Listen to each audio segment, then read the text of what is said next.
উপস্থিত সবাই বঞ্চিত বঞ্চনা সর্বক্ষেত্রে যে আমাদের পূর্ববর্তী বক্তা সব বিশদভাবে তোলার পর 5 দিন রাস্তায় অপেক্ষা করার পর গতকালকে দুপুরবেলা বাড়িতে ফিরে এসেছে। চন্দ্রনাথপুর লঙ্কা দ্বিতীয় রেলপথ চালু করতে হবে, এই দাবিতে সমস্ত উপত্যকার মানুষ এক হন।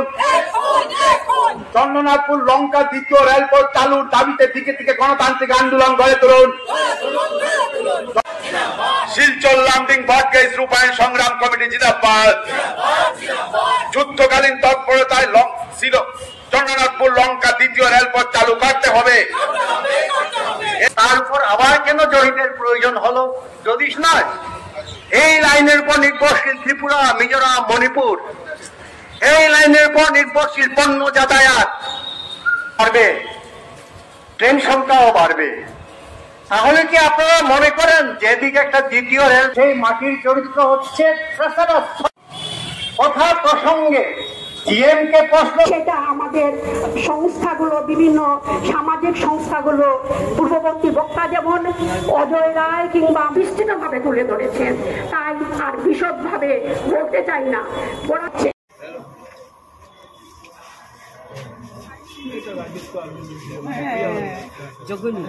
একদম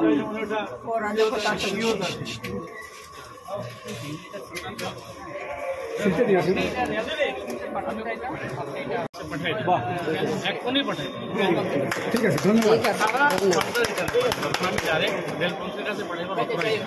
ঠিক আছে,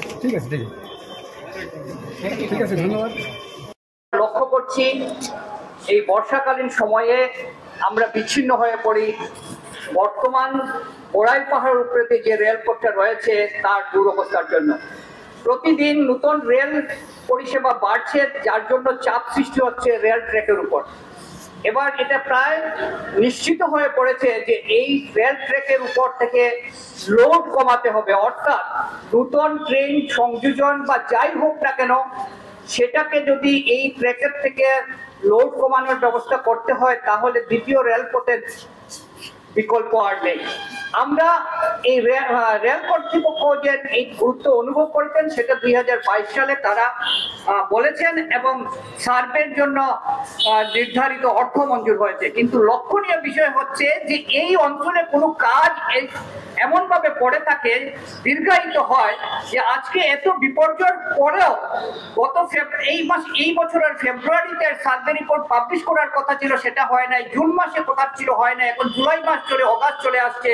তাই সংগ্রাম কমিটি আজকের বিশেষ পরিস্থিতিতে আবারও দাবি তুলছে, অতীতেও দাবি করেছে। এই বছরে আমরা তিনবার এই দাবি করেছে। গত 15 ফেব্রুয়ারি একবার গণসমাবেশ হয়েছে, 6 মার্চ দিল্লির যন্তর মন্তরে আমরা ধর্ণা দিয়েছি, তারপর এমপিদেরকে আমরা সহায়তা করেছি, কিন্তু তারপরেও কোনো করছে না। আমরা চাইছি আজকের এই বিক্ষোভ থেকে দাবি করা হচ্ছে যে অবিলম্বে সার্ভে রিপোর্টটা আমাদের সম্মুখে পাবলিশ করা হোক, ডিপিআর করে শীতকালীন সময়ে এই কাজ শুরু করার জন্য রেল বিভাগ যেন উদ্যোগী হন এবং সেই জায়গাতে আমাদের জনপ্রতিনিধিরাও যেন এই কথাটা রেল প্রত্যেককে চাপ সৃষ্টি, শুধু দেখা করা নয়, চাপ সৃষ্টির জন্য ব্যবস্থা করে।